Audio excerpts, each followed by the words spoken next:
Hello दोस्तों, कैसे हैं आप सब लोग। आई होप कि सब बढ़िया होंगे। तो स्वागत है आज का इस मोस्ट इम्पोर्टेंट क्लास में, जो कि है भारतीय संविधान भाग 13 से जुड़े महत्वपूर्ण 15 क्वेश्चंस देखने वाले हैं। तो चलिए बिना देरी करते हुए स्टार्ट करते हैं और इस टाइप के क्वेश्चंस आज हम देखेंगे। तो आप लोग प्लीज़ शुरू से लेकर अंत तक जरूर बने रहिए। चलिए बिना देरी करते हुए स्टार्ट करते हैं। फर्स्ट क्वेश्चन, पहले तो हम भाग 13 के बारे में जानते हैं, है ना। ये संवैधानिक संशोधन भाग 13 कौन सा है, मतलब संवैधानिक संशोधन, ठीक है। यह भाग संविधान में संशोधन की प्रक्रिया और नियमों को बताता है, ठीक है। इसमें अनुच्छेद 368 के तहत संविधान में परिवर्तन के अधिकार और प्रक्रिया शामिल है, ठीक है। इसका उद्देश्य संविधान को समय और परिस्थिति अनुसार अपडेट और लचीला बनाया जा सकता है, ठीक है। किसमें, भाग 13 में, ठीक है। मोस्ट इम्पोर्टेंट है। क्वेश्चन नंबर 1, संवैधानिक संशोधन का प्रावधान किस भाग में है? तो इसका आंसर हो जाएगा भाग 13, ठीक है।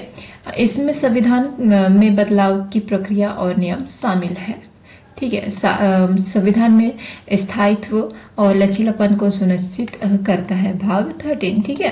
क्वेश्चन नंबर 2, संविधान में संशोधन का अनुच्छेद कौन सा है? ये है हमारा 368, ठीक है।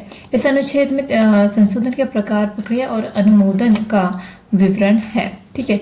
केंद्र और राज्यों की भूमिका निर्धारित भी की गई है, ठीक है। ये मोस्ट इंपोर्टेंट क्या है, निर्धारित भी की गई है। क्वेश्चन नंबर 3, संविधान संशोधन की कितनी प्रक्रियाएं होती है? तो ये हमारे होती है 3 प्रकार की, ठीक है। संसद द्वारा साधारण बहुमत संसद, ठीक है।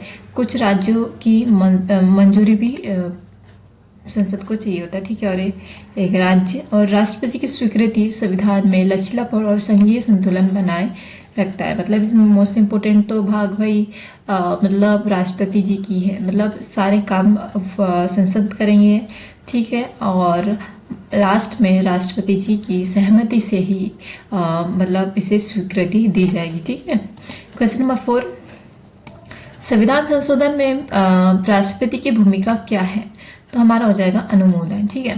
राष्ट्रपति संशोधन विधेयक पर सहमति देते हैं, ठीक है। लेकिन अधिकांश मामलों में राष्ट्रपति अस्वीकार करना भी असामान्य है, ठीक है।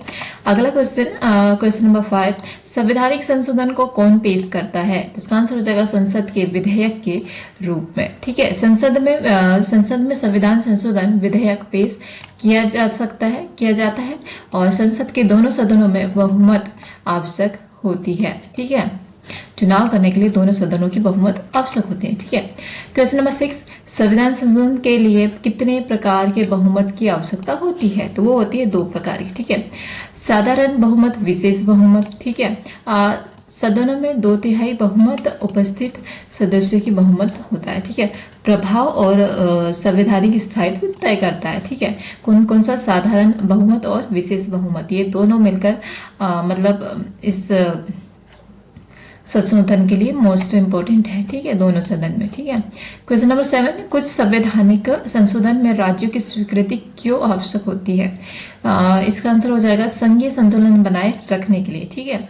राज्यों के आधार और सीमाओं को प्रभावित करने के लिए संशोधन में राज्य विधानसभा की मंजूरी जरूरी है, ठीक है। संघीय ढांचा भी इसमें मजबूत होता है, ठीक है।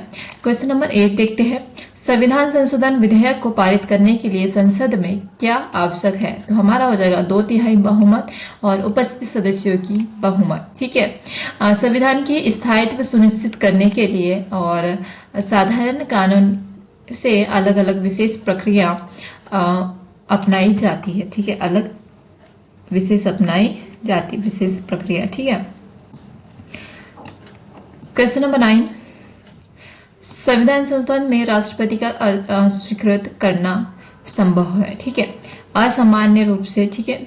संशोधन विधेयक संसद द्वारा पारित होने के बाद आमतौर पर स्वीकृत किया जाता है, ठीक है। विशेष परिस्थितियों में अस्वीकार का भी प्रावधान नहीं है, ठीक है। क्वेश्चन नंबर 10, संविधान में संशोधन कितनी बार हुआ है? तो 105 बार 2025 तक, ठीक है। संविधान समय और परिस्थितियों के अनुसार संशोधित होता रहा है देश के विकास और सुधार को समायोजित करने के लिए, ठीक है। क्वेश्चन नंबर 11, संविधान संशोधन के लिए राज्यों की संख्या कितनी आवश्यक है? तो आधे राज्यों की तो मंजूरी मोस्ट इम्पोर्टेंट है, ठीक है, जरूरी है। कुछ एक्सप्लेन्स देखते हैं। संशोधन जो राज्यों के अधिकारों को प्रभावित करता है उसमें आवश्यकता होती है, ठीक है। सेकंड पॉइंट इज संघीय संतुलन बनाए रखने के लिए यह इंपॉर्टेंट भी है, ठीक है। अगला क्वेश्चन देखते हैं, क्वेश्चन नंबर 12। संविधान संशोधन का सबसे पहला संशोधन कब हुआ था? तो वो हुआ था 1951 में, ठीक है। इसमें भूमि सुधार और अन्य सामाजिक सुधार भी शामिल है, ठीक है।